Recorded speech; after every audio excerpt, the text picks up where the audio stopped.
you a fan of this podcast? Do you wish there was even more juicy content for you to sink your ears into? Well, there is. You can become a premium member of this podcast for $5.99 a month and get full access to an archive of over 50 bonus episodes. Additionally, we release a bonus episode every single month. That's a ton of extra content, including my personal interior design diaries, extra tips, my talking about trends, and so much more. Additionally, you'll be keeping us on the airwaves each and every week because your premium membership money goes directly back to making this podcast amazing. Check us out at affordableinteriordesign.com. Click on podcast to learn more and to become a premium member today.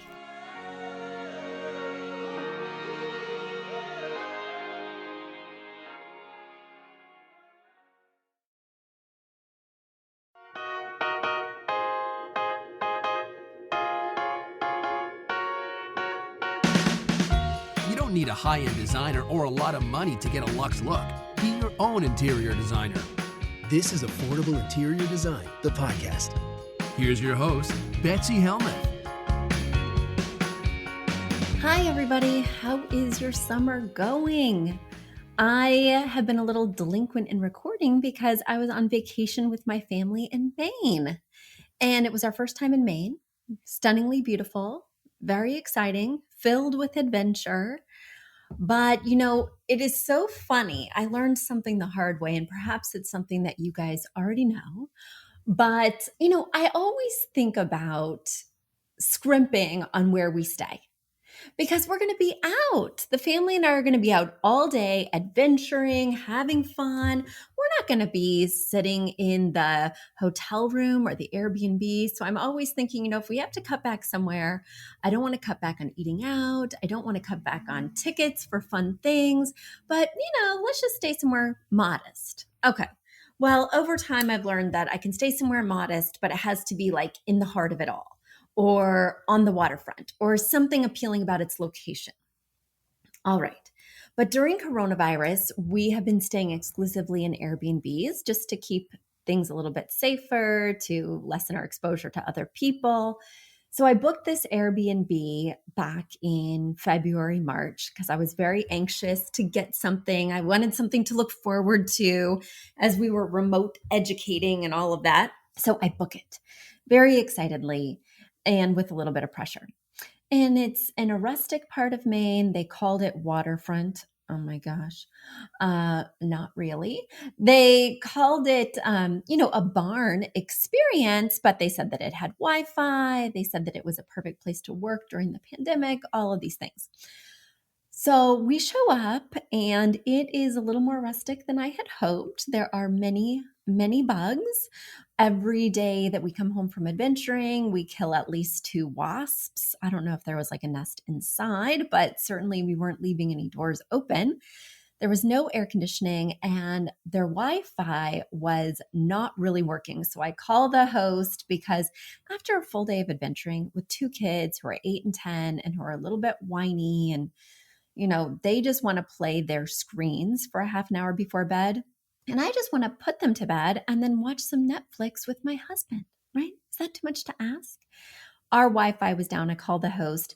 They're like, the Wi-Fi is not down. We just finished watching a movie. Well, the booster or whatever they used for the barn was down and crappy. So fine, I surrender. It's clear the Wi-Fi is not going to work for the rest of this day. But each day we'd come home from a different adventure, turn down the bed, there'd be bugs. And there were bugs everywhere. They looked like little country cockroaches. And finally, it just got to the point where it was disgusting. We came home on the 4th day. I was exhausted. We'd been in Acadia, hiking and in the heat. And we go to brush our teeth. And there are those cockroach-like bugs crawling all over our toothbrushes in the toothbrush cup. So gross. We took a picture and my family, who'd been begging me to leave early for days now, gave me one last plea. They were like, we got to get out of here. tomorrow, the next day was Friday, and it was going to be rainy. And what are we going to do in Maine in the rain? Because we can't sit here in this infested, hot, Wi-Fi-less barn. Anyway, it was a problem. And it helped me to realize that as an interior designer, I should have known this all along, but I felt really personally responsible for the family having a less than exciting trip because of the place that I booked. So it only goes to reinforce how important good interior design is. It only goes to reinforce how important feeling safe in the place that you stay and comfortable is, whether it's your home or an Airbnb or something like that. So I learned my lesson, and I actually booked 2 Airbnbs for the summer, one in Maine. And then at the same time, because I wanted several things for us to look forward to, I booked a beach trip for us in August on Airbnb.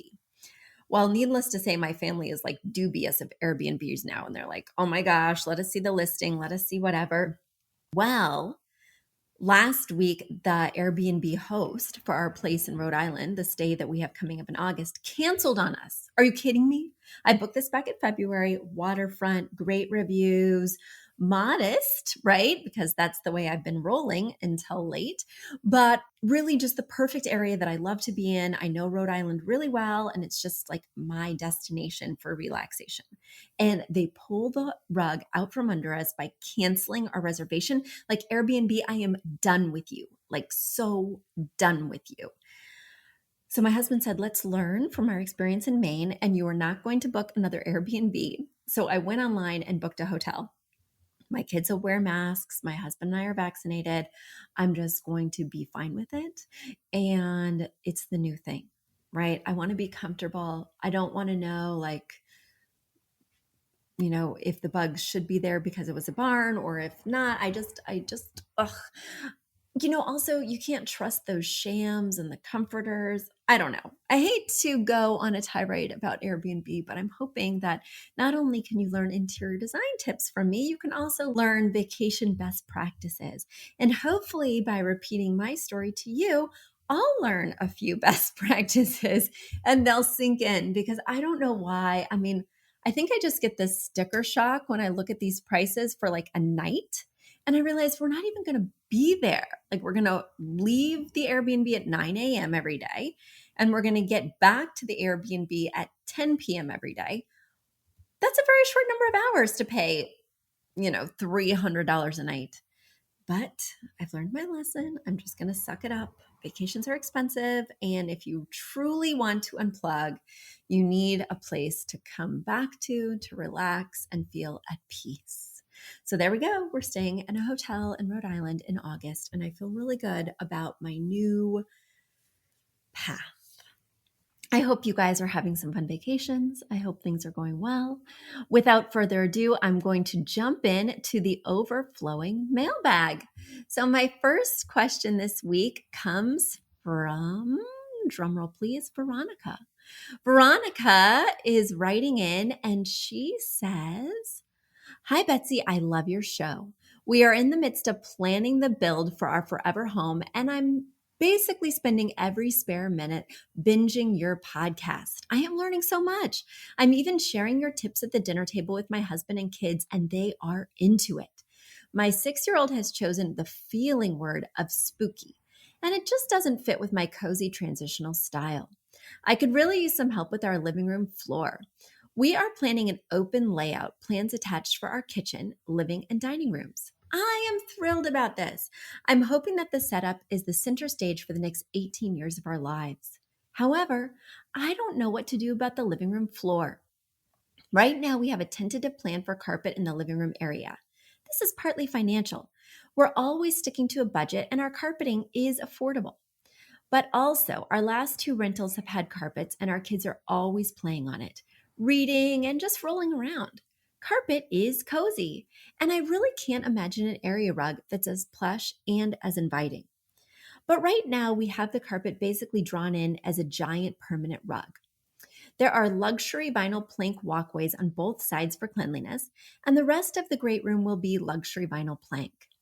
My question is this a terrible idea? Will it look really weird? And if so, do any rugs exist that are actually as soft and cozy as carpeting? Where can I find them? For reference, we are a family of four: me, my husband, our kids, 3 and 6 years old. We currently have one dog, but we will always have a dog, so there will be puppies in our future. This is also our forever home, so who cares about resale? My style and my husband's style is cozy transitional, but my kids' chosen styles are spooky futuristic and rainbow. Just rainbow for the 3-year-old.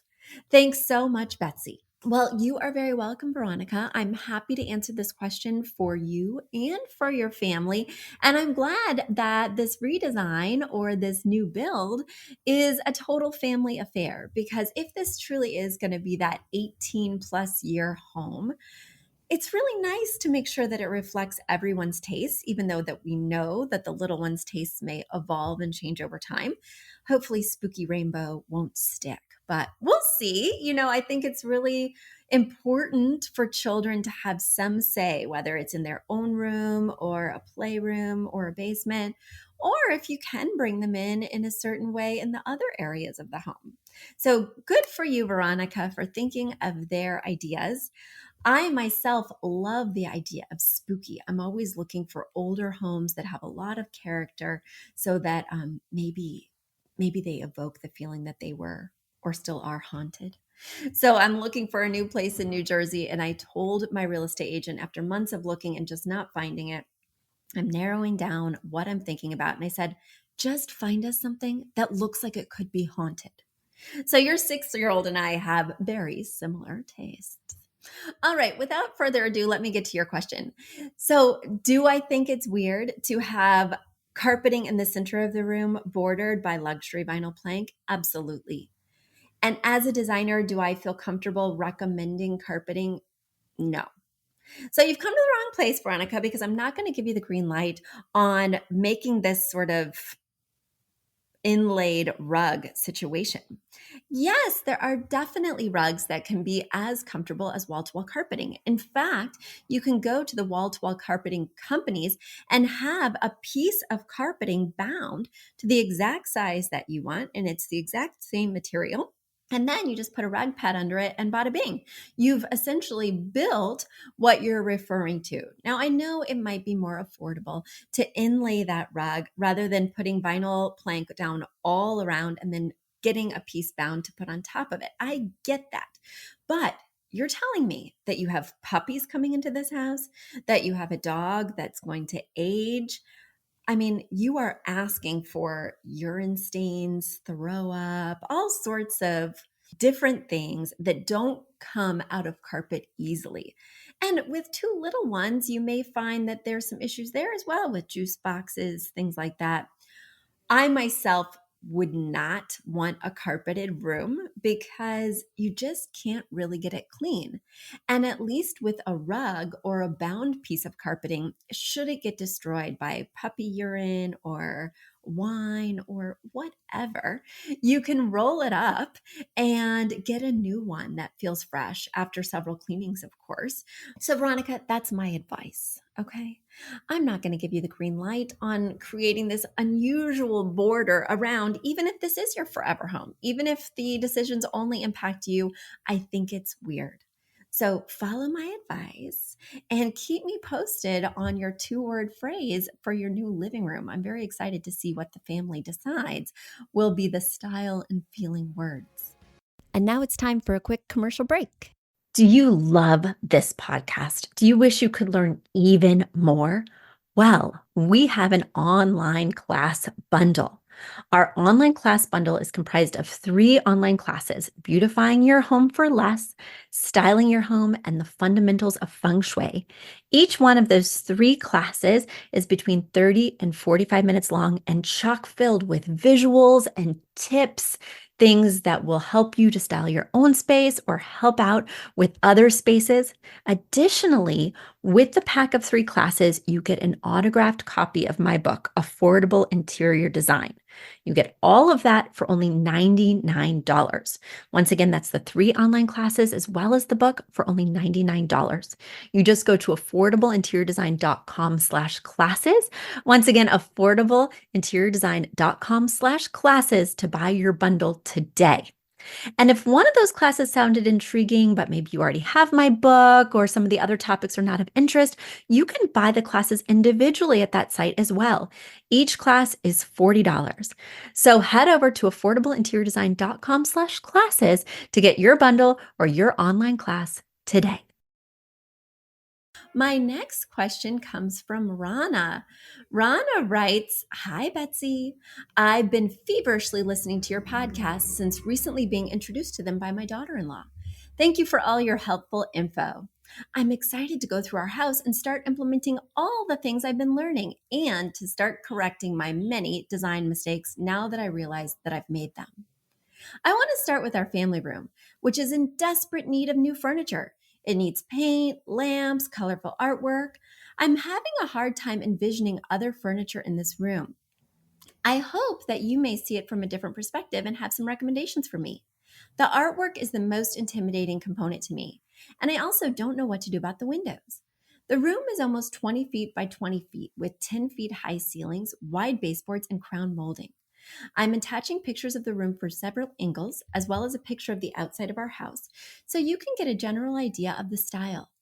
I know I need an inspiration piece for this room, and I've considered the throw blanket in the picture as the inspiration because I like the colors. But I'm quite sure that I should find artwork first instead.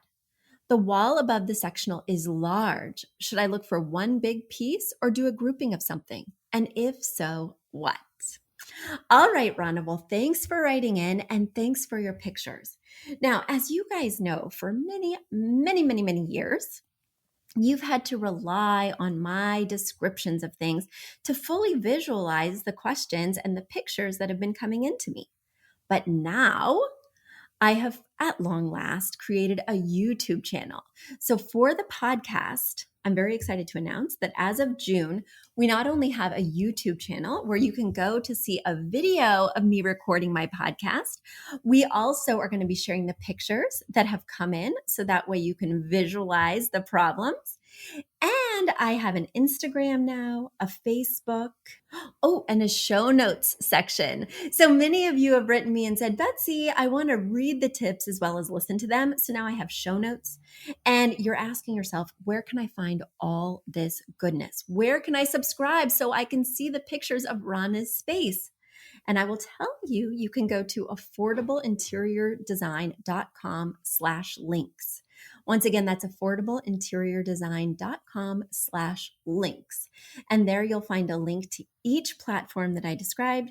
You can click on it and subscribe. And so you can be listening and watching me in many different forms now. Very exciting news. All right, Rana, let's talk about it. So you were wondering about artwork first and foremost. And looking in the room, for those of you still just listening, it is a little bit dark in here. You do have light colored wall-to-wall carpeting, which helps, but you have a dark sort of brown sectional, an espresso or deep brown entertainment unit. You have beige walls that are maybe a mid-tone, and then you have wood trim throughout. And so it does make it feel a little bit darker in here. You also have a dark colored bookcase, a wood colored cabinet. There's lots of components that make it feel a little bit heavy in here. So one thing that I would think about when creating an inspiration piece or determining where you kind of start with an inspiration piece, you're on the right track with thinking about a large piece of art, but you already have a really nice and perfectly sized large piece of art above your brown sectional sofa with this world map. It's a triptych, which means that there's 3 pieces. It's blue and cream and nice and high, which really accentuates the height of the ceilings. If anything, it's hung a little bit low because from the top of the sofa cushion to the bottom of the art, I typically like between 8 and 12 inches. So this maybe has 4 at max and feels a little bit tight in relationship to the sofa. But I think it's perfect. I would not be thinking about the artwork as something to change when looking for an inspiration piece. Also, inspiration pieces have 3 colors or more.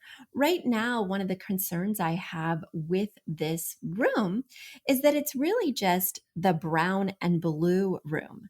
So, even looking at this throw blanket, which has these sort of floral mandalas that feature different shades of blue, from navy to cornflower blue to light blue, it strikes me that it's just a blue throw with a white background.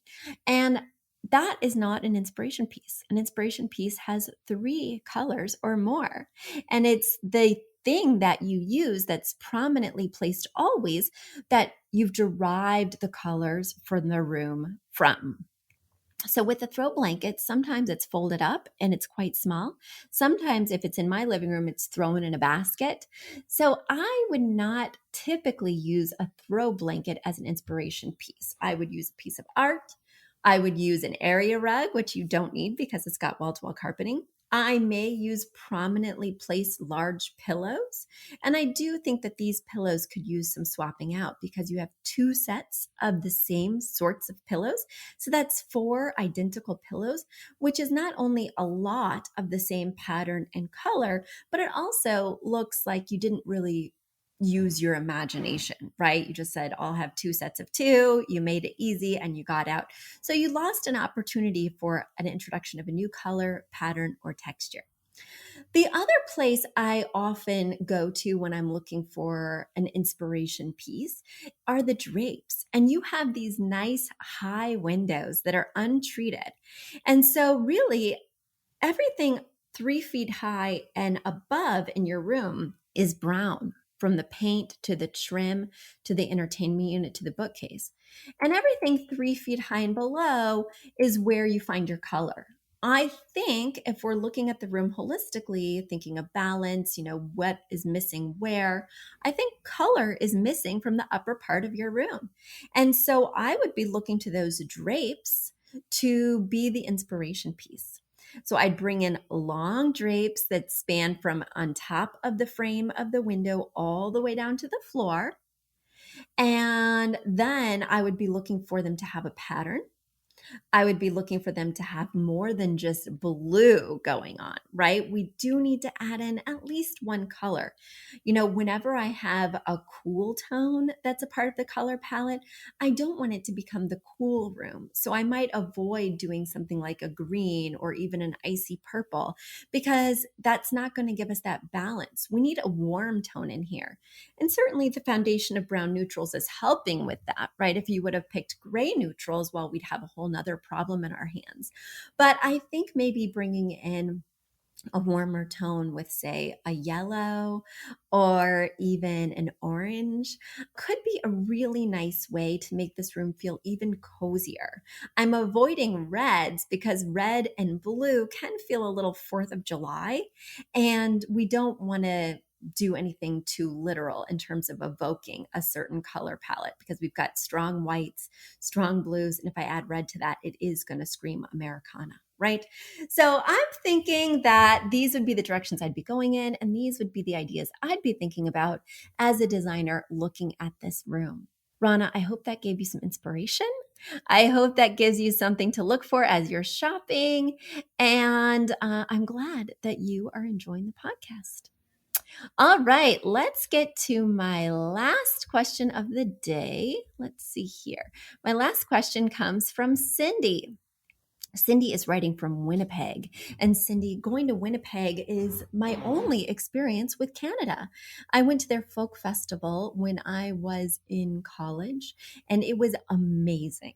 I went to college in Minnesota, so we just drove right up to Winnipeg and went to the Winnipeg Folk Festival, and it was like the Coachella for, well, I guess it was like if Coachella and Woodstock had a baby, a baby who was broke and drove up in a Toyota and was basically living out of the Toyota for a week while we attended the folk festival. So it wasn't as glamorous as Coachella seems, and it wasn't as groundbreaking as Woodstock seemed, but it was certainly memorable. All right, back to your question, Cindy. You write, Betsy, I love your podcast. I've been binge listening since I discovered you. You are not only informative and encouraging, you're also very expressive. I love that you speak clearly and that you enunciate well.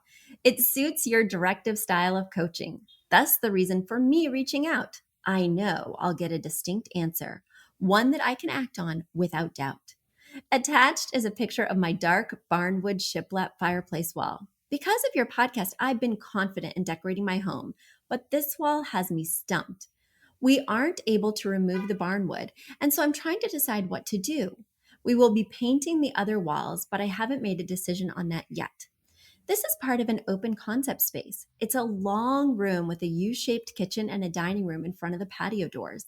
The living room is 14 feet by 14 feet and the ceilings are 9 feet. The fireplace is 14 feet wide. I'm thinking I'd like to paint or maybe whitewash it. What would you suggest for a mantle and surround? Should I put built-ins along the side? I live by the lake and will be decorating beach farmhouse shabby chic. I prefer neutral colors like gray, white, and blue. Thank you for your advice and thank you for helping us through these difficult times. I so look forward to hearing from you. Sincerely, Cindy. Well, Cindy, thanks for your kind word and thanks for sending in your image. Yes, it is dark in here. You have like dark floors that have a lot of differentiation. They have a strong wood grain, they have knots. And then, of course, this wall with the shiplap definitely looks very rustic, definitely looks like barn wood. It's a really fun vibe. The first red flag I see is that you're kind of all over the place with your style. Beach, farmhouse, and shabby chic are each distinctive styles. So I think by having one toe in each, you're going to really confuse yourself as you're starting to choose items and starting to find a direction for the space. So, the first thing to do before you make any design decisions is to lock in those two key words, the style word. So, all three things that you listed here, beach, farmhouse, and shabby chic, are styles. We need to narrow it down to one. And then we need to accompany that style word with a feeling word. How do we want to feel in the space? And because it's an open concept space, we need to be thinking about the dining room, the kitchen, and bringing that same two-word phrase throughout the entire open space. Now, if there was a den attached that had doors, if there was a family room attached that had doors, that doesn't need to share the same two-word phrase because it's separate. But when a room is open concept, you need to carry not only the color palette, but also the two-word phrase throughout. All right. So, depending on your two-word phrase, that would dictate what I would choose to do with this wall. And keep in mind when you do something with this wall, it's going to be pretty permanent because anytime you paint wood or whitewash wood, it's very, very difficult to undo that without just ripping the whole wall out. So let's really be strategic with our choice. When I first saw this picture, before I had read the question, I said to myself, this room is very dark. And guys, if you want to see how dark this room is, you just heard about my YouTube channel. Head over to affordableinteriordesign.com/links, and you can check out Cindy's picture and see the situation. So when looking at this, the floors, if I squint, almost completely blend in with the rustic tones of the barnwood on the wall. Now, because this one wall is treated differently than the other walls, we want to feature it. It's called an accent wall. You know, I don't love accent walls, Cindy, but I'm going to go with it here because you know what I do love doing? I love making things work. As I'm going out with my real estate agent and we're talking about different homes, she's like, oh, Betsy, you're an interior designer. You want to make that your own. Just rip it out. Betsy, you're an interior designer. Why don't you just demo that and start again? And I tell her, I say, Patty, I am an interior designer who makes her living off of making things work. I love to take something that's a challenge. I love to take something that's a feature, even if it's not a feature that resonates with me. And I like to make it work. So I'll take a fixer-upper, but I'm not going to blow it out. I'm going to take what I have and polish it. And that's what I suggest you do here. So, we want to keep the idea of a focal wall since you're not going to rip this out, which means that we wouldn't be covering it with built-ins because then you might as well just rip it out. You're basically trying to hide something with other somethings, right? And I don't think that makes sense here, especially because you live by a lake. So having barnwood walls, might make a lot of sense. I would explore the idea of whitewashing it because the floor is so dark and so similar in tone. As I mentioned, when I squint, it all looks the same. So I love the idea of whitewashing, or here's a fun idea. The wall color is like a gray now, and you mentioned that you might be changing that. But what if you did the wall colors, whatever paint color that's going to be, and then you diluted that paint color and used that to wash the wall? That way you're getting a textural differentiation with the accent wall, but it's not a color differentiation. And I think that that could be quite striking and sophisticated and minimize the barn wall while also kind of up leveling it. So that is definitely something I would be considering. In terms of the mantle, well, it really depends what you do with the wall, of course. One thing I might explore, whenever I'm looking at a room, one of the things I ask myself is what texture is not being represented? What's missing? And what do we have too much of in terms of texture? And I will say we have too much wood with these really dark and very highly naturally patterned floors and with the really present focal wall of the barnwood. So I absolutely would not do a wood mantle. I could see doing a fresh white mantle that reflects the color of the trim in the room. That could be really striking. I could see even doing something in stone. I think that would play up the rustic sort of nature of a lake house and also the rustic sort of nature of that wall while bringing in a new unexpected texture that is often seen with mantles. So I think stone would be great. I think pure white would be great. Those are the only two that are really coming to me. But really, I just go through the list of different materials in my head and think, what haven't we used? What would I like to see here? And what would create beautiful contrast? So those two are coming up for me.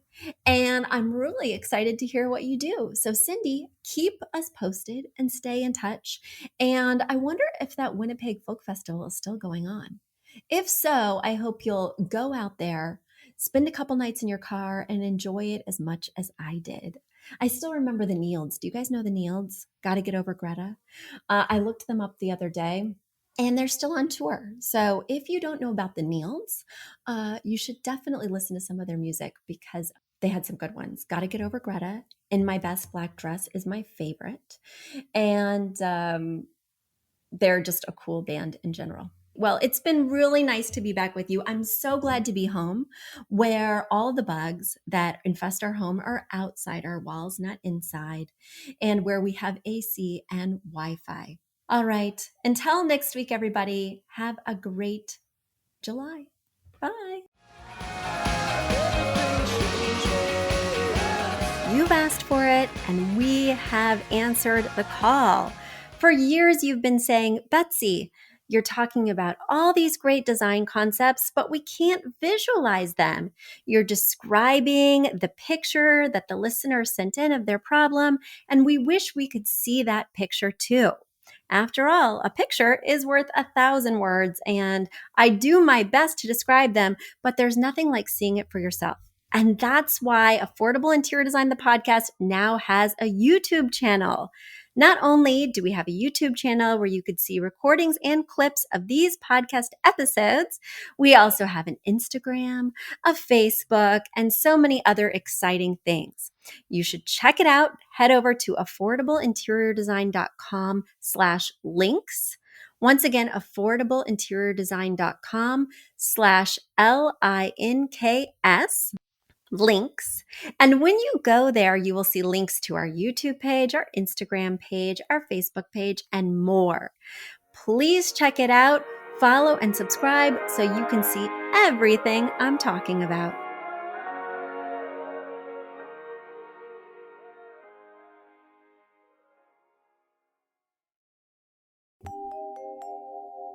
A big thank you to our amazing producer, Katherine Heller, to Aton and the MVCR House Band, and to Affordable Interior Design, the sponsor of this podcast and the premier place to get an amazing look on a budget. Check out affordableinteriordesign.com.